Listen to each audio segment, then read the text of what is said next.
Welcome to It's Time for Yarn. It is New Year's Eve 2024, and I am coming on to do a review of my goals for this year and to reflect on any successes and not so successful things that I have done this year. I'd like to start with a quick review of my goals for 2024 and just do a quick reflection on those and then go into what I have planned for 2025 in this new year, like New Year's resolutions for 25. So first of all, goals for 24, make a mosaic blanket with my retro striped yarn. You can see it there behind me. I did not successfully meet that goal. Here's to trying that again in 25. I did not make a stained glass blanket. There's my neon yarns that I was going to use for that as well. I'm not sure that I want to do that one anymore. I've kind of lost the zeal for that. So I'm like, I don't know. Maybe I'll go back to it. Maybe not. I'm not sure. Use up yarn was a goal for 24. I have used up yarn. And not really purchased very much. That was also a goal for a do low buy, no buy. I feel like I was successful with that. I did buy some yarn, but not nearly as much as I have in the past. So I feel like I succeeded on that. Donate blankets. I found a place to donate blankets. I made a connection with a group of ladies that donates blankets to an organization called FSS here in North Florida. And but I just never could connect with them at the right times to donate the blankets I've made. So I've given a lot of them away to friends and family, but as far as donating them, I haven't done that yet. But I did find a place, so kind of halfway succeeded there. And then do a market in the spring and or fall. I did not do a spring market. Spring came and went, had not done a market, but technically I didn't do one in the fall either, so I guess that's a fail. But I did one in winter. I did actually 2 markets in December. I have a good friend who owns a cafe in the town where I grew up, and they have markets there, and I did 2 in December and did decently with what I took to sell. So I was excited about that. It's kind of motivated me to try that again, so we'll see. All right, let's get into 2025 goals. Now, my number one priority for 2025 is to prioritize my business. It's Time for Yarn is an LLC.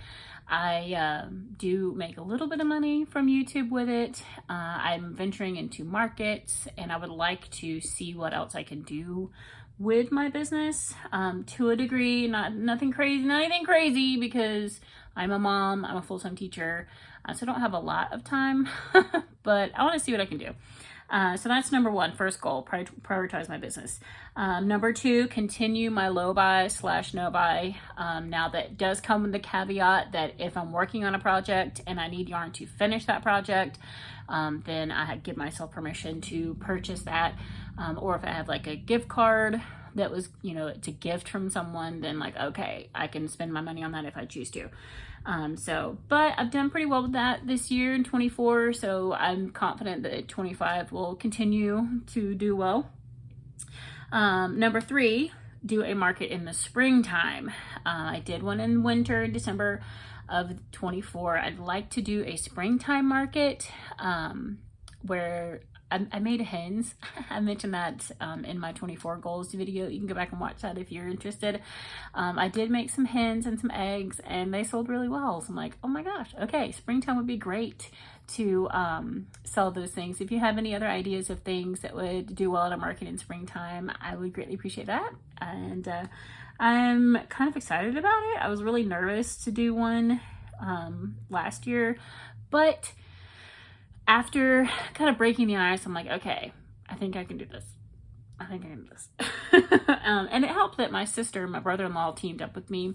My brother-in-law is a woodworker, so he had some Christmassy things that he sold as well, and he did really well too. So we're kind of teaming up to do some things in the spring, so stay tuned. Number 4, I want to use the yarn that I have and love. That retro strap yarn is still calling to me. It's still asking me to make it into a mosaic blanket. So I have to answer that call. And that's on my list of just kind of making a priority. Like, I'm going to do that this year. It's going to happen. Number 5, I want to make a purse. I have this yarn, and going back and watching some old videos, reflecting, I remembered I have this yarn that I got from Temu, and I want to make a purse with it. So that's on my list. Specific goal for 2025 is to make that specific purse. Number 6, make my mosaic blanket, finally. Number 7, I want to finish some old whips. I have a camo blanket that I started probably, I want to say like 8 years ago now, long time ago, that I just haven't finished. It's kind of tied to some rough times in my life, and so I've kind of just put it in the bag and ignored it. But I think I'm ready to just pull it back out. Like, you know what? We're just going to get it finished and be done with it. And I actually feel like it would be kind of cathartic to get it finished and just kind of let that go. So that'll be nice. I have a poncho here that I started that this is as far as I got before I'm like, look, okay, I'd like to finish that. I have some yarn that I love this yarn. It's so beautiful, but I do not like the patterns that I chose for these. I actually frogged these and made hats and scarves for my mom and my aunt when they went to Europe, and they were beautiful in the stitches that I used there. So I want to continue to frog the rest of that and use it to make something else that's a little more complementary to the style of the yarn. So I have that. I do have, let me see. Oh, I have this. Where'd it go? Hold on, hold the phone. I have this yarn that I got in a mystery box from Your Inspirations, I think. I'm not sure. It's Red Heart Gemstone. This is in the color Jewel, and it's beautiful. I love it. Love this yarn. I started some granny squares with this yarn, and I love how they're turning out. I love the colors. It's interesting to work with. I just got sidetracked and put it down, so I want to get back to that and finish that. Just make something with it. You know, just make something, be beautiful. So finish old whips, and I mean, we all say that, right? But I'm gonna do it because I'm not the kind that likes to have a bunch of unfinished projects. They kind of like weigh on me, and I don't like it. So that's number 7. Number 8, organize my yarn room. I have a whole room dedicated to my crafting, to my yarns. I'm so grateful for that.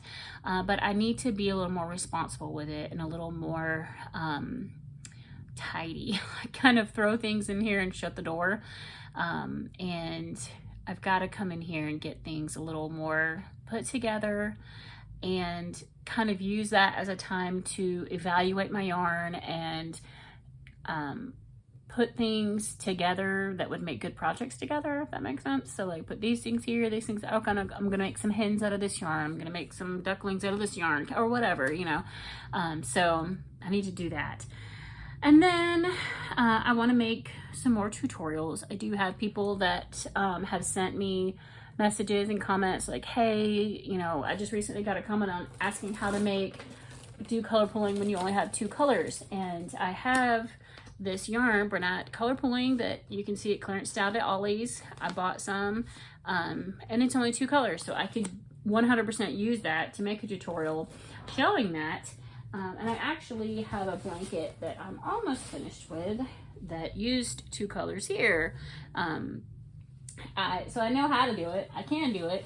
I just need to prioritize making the videos for that. I mean, I have skills that people are interested in, and so I need to prioritize putting the time into that. It's a little bit difficult because I have a 1-year-old son who's beautiful, but I feel so guilty when I hear him in there playing, and I'm in here working and it's just like, oh, my baby. I mean, I'm a full-time teacher, so, you know, I'm gone during the day. And when I get home, I just want to be with him and spend time with him and play. And if I use that time here, I feel guilty about it. So I'm trying to work through that and not neglect myself in trying to be a good parent. So balance. It's okay. Everything's going to be fine. And then number 10, I want to make a project with the Granny Square yarn from Red Heart that I purchased. I enjoy that yarn. It is 100% color pooling, but in Granny Square, and I enjoy it. So I do have a tutorial, so if you have some, or if you're interested but you're kind of nervous about it, or you're unsure, or you're frustrated with it, I have a tutorial showing what I do to make my life easier with that yarn and to have success. When it comes down to it with that yarn, you just got to relax and go with it. Just go with the flow and everything will be great. So anyway, I am excited for 2025. I do have a whiteboard up on my wall in here in my yarn room, and I'm going to make myself a list of these things that I want to accomplish and get checked off and work towards checking them off because I enjoy that. I enjoy checking off a list and getting things finished. So let me know some things that you're planning on working on in 2025. If you have any ideas for me to add to my list, I'd like to know what you guys are thinking, how you guys feel going into 2025, how you feel about leaving 24. For me, I am working on a better balance. With that being said, Happy New Year, and I'll see you in 2025. Oh, and no matter what time it is, it's always time for yarn.